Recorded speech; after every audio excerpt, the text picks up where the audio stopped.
What's going on, guys? My name is Toast, and today we're going to be looking at the newest cards entering Marvel Snap 4th of July season. This month is going to be adding a lot of new variety to the meta, a lot of cards that we haven't seen in almost a year from now, a lot of new archetypes even seen prevalent for quite some time. Especially if you are a move or bounce player, I think you're going to really enjoy the season. There's going to be a lot of new cards that you're going to really enjoy playing with. And if you aren't familiar with these types of decks, I would definitely spend time learning them and learning how they work and, learning how you kind of move around and shift power. That's really what move and bounce are all about. And apart from that, there's going to be some archetypes sprinkle in. They're going to see some new toys. One of them, unfortunately, is going to be that one Protect Organic Virus and Destroy and Affliction. So I think there's going to be a lot of. It's not just going to be a move and bouncing. There's going to be a lot of different archetypes that are going to be reeling their heads towards like that back half of the season. So I wouldn't worry if you're worried about the meta being too homogenous. I think it's going to be a very fun season for a lot of different archetypes, but primarily move. I think. But yeah, I think. Yeah, I think let's get into it and see what types of cards we're going to be getting into. So, taking a look at our first card here, this is going to be our premium season pass card, which is going to be Spider-Man Brand New Day. It has the ability movable twice. After this moves to a location, give one of your other cards their +1 power, even on revealed ones. And yeah, I think this is going to be a very flagship card that's going to be in a lot of different decks. Like not even just for this season. I think it's going to be kind of a pretty standard plug and play type of card.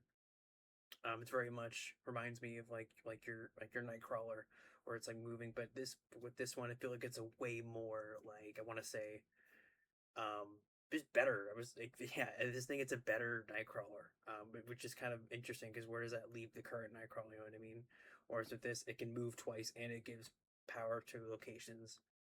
So yeah, I think this is going to be a card that's you're gonna want to pick up because I think it's gonna be one of those cards that's just gonna be good across the board. And as always, I think how you spend your money is how is it's your money at the end of the day. You can spend it how you please. But I think if you are looking at being a competitively good player and being competitively up to date, I think buying season pass is the best deal in the game.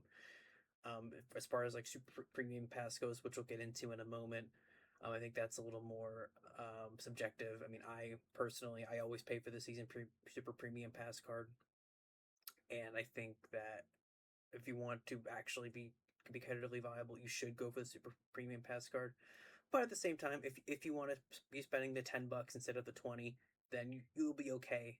You might be slightly behind, but I do think that, in my opinion, just buying the $10 pass is good. It's good enough, I think. But yeah, I think as far as the card for this month goes, I think it's going to be a very prevalent and meta defining card. I will say, as we go through this list, keep in mind that Shadow King is a very prevalent card. It's one of the top performing cards in the game currently, and it will probably be even more prevalent. So, as you're kind of building your decks and sort of building what types of decks you're going to be playing, I would definitely keep that in mind, as it is a competitively viable card, especially in these past few tournaments and like and things like Golden Gauntlet. Excuse me, I couldn't even say that right. But yeah, good card. Probably the you just said better Nightcrawler, and for that reason, I'm giving it a minus score. Moving on, we have Mary Jane. This is a 3/3 with the ability End of Turn. Give each of your cards that move this turn +1 power. And yeah, I think out of every card we're going to be discussing today, I think this is going to be the best one by a slightly long stretch. I think if you were playing Marvel Snap last season, with cards like Venus, where Venus was a very prevalent card that kind of fit into a lot of what everyone was playing. I think this card is going to be very similar. In fact, I think it's going to be a card that will be played alongside Venus, which is funny. We have two super premium season pass cards kind of playing together in the same deck together. Which if you're a company like Second Dinner and you want to be making money, like you know what I'm like you know what I'm trying to say. But yeah, I think this card is going to be very, very good. I think it's going to be a card that's going to be sort of like your one of your engine cards that a lot of these pro players are talking about. Like a card that will be kind of just be helping out like all these different types of move decks that are generating green power. Even though what green power is um, essentially power that's being manipulated onto the board, and not like in your hand or whatever. Like how like a storm famine or like a Gwenpool, like those types of cards that are more like hand buffs, if that makes sense. But yeah, I think this is going to be a centerpiece for like Brand New Day, for like Aunt May, like all these other cards we're going to be talking about in a moment. But yeah, for that reason, I'm giving it a plus score. I think it's going to be a card that you'll definitely want to pick up if you want to get the most out of this flavor of the month. Okay, next up we have Aunt May. I don't, and the current art that I picked up off the website doesn't have the cost and power, but it is going to be a 2/3 with the ability End of Turn. If you use a movable ability, give a movable card in your hand -1 cost and +2 power. And yeah, I think this is going to be not necessarily a great card like Spider-Man Brand New Day or Mary Jane, where it's going to be kind of these like centerpiece cards. I think it's going to be more of a like less impactful but still very nice option to have for these sort of card decks that are like moving and having cards. I in my notes I put it as like more of a ramp tool. I think not. I don't know if it's like more ramp. I think it's more so just a. I don't know what the right word is. It's not coming to me now. Maybe I'll think of it in post. But it's more so a like I want to say like just like a good like supporting card. Yeah, it's a good supporting card because you have these like kind of like more expensive movable cards. Like I think they even showed it in the dev video. Getting your vision out, so like a 410, which is like super good.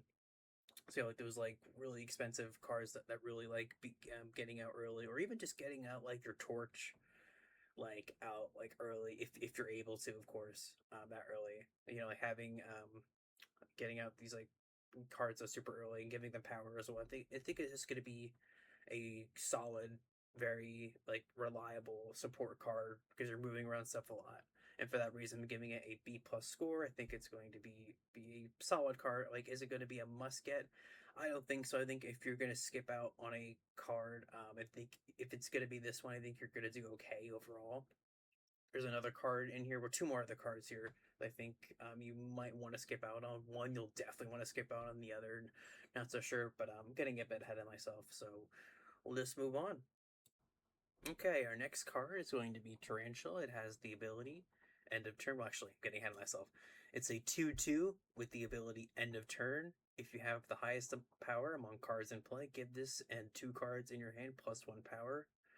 And yeah, I think this is the card I was kind of talking about at the beginning. That's going to be like kind of a supporting card to those like Fisk, Techno-Organic Virus, like Sauron type of list that we saw a couple months ago.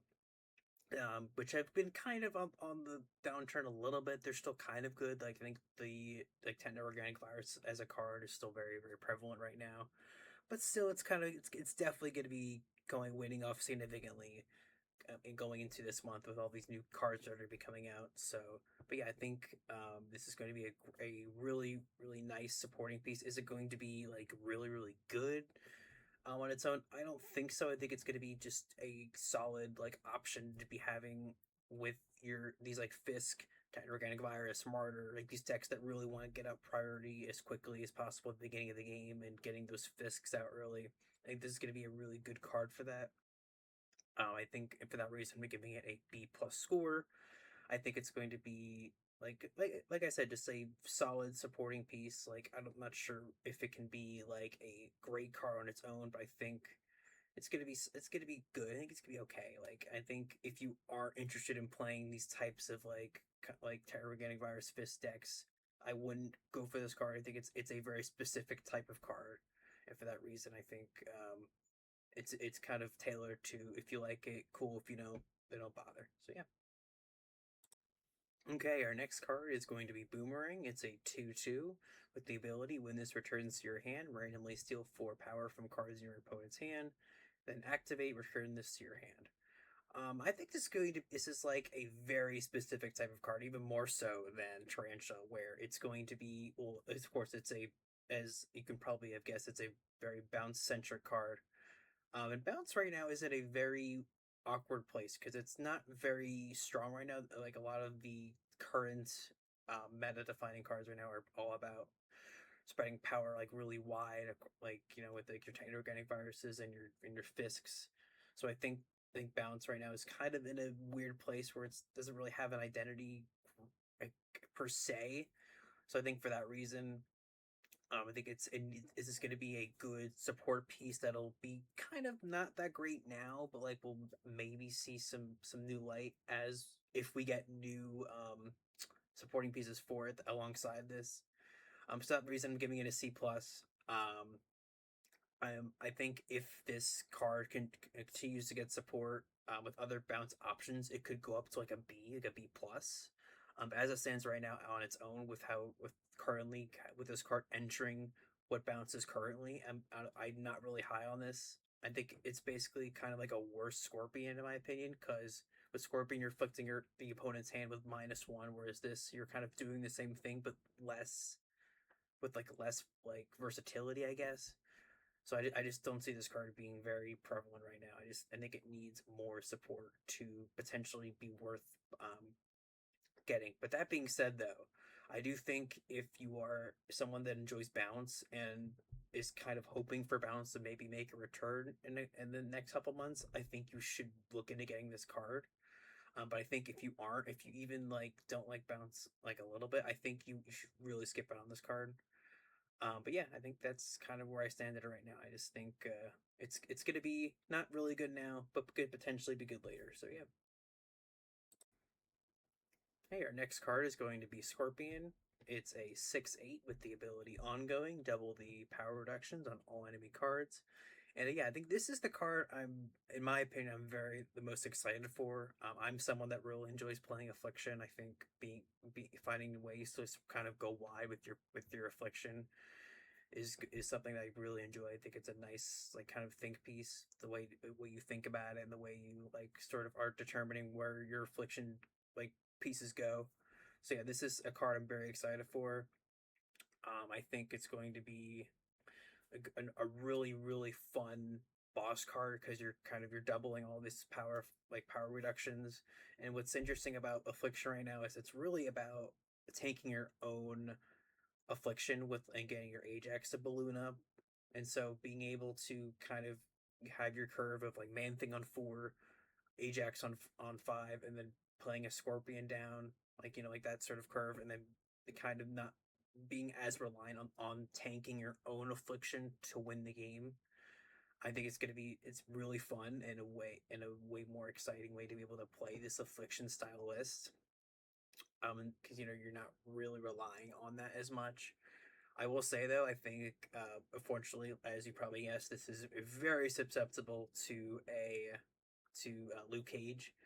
So I think you'll see a lot of Luke Cage going into this into this week specifically. So definitely be aware of that. I would definitely, if you're getting this card and you're building your decks, I would totally bring your rogues, bring your rogues, bring your I can't think. Oh, Enchantress.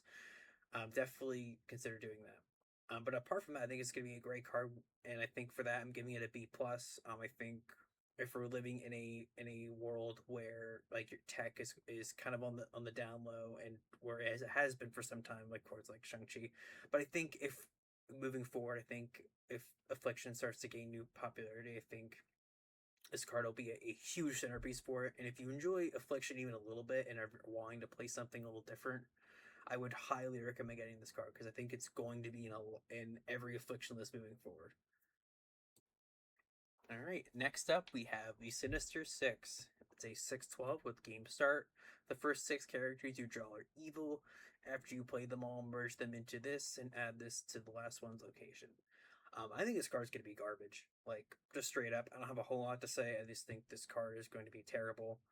It's just straight up a meme card. Like, even in the dev video, they were kind of joking about how the fact it's going to be a meme card. Like, I do not get this card. Like, do not get this card. Like, I think it could only work if you're playing Airsham, and if it even works with Airsham, I'm theorizing right now. If it works with Airsham and it starts in your deck and it afflicts the first 6 cards you draw as Airsham, it should work. If it works that way, which it probably will, then like maybe like because you're getting out those cards kind of early, but like if the first 6 cards you draw are all like 4 cost or higher, then like you're cooked. Like you can't play them.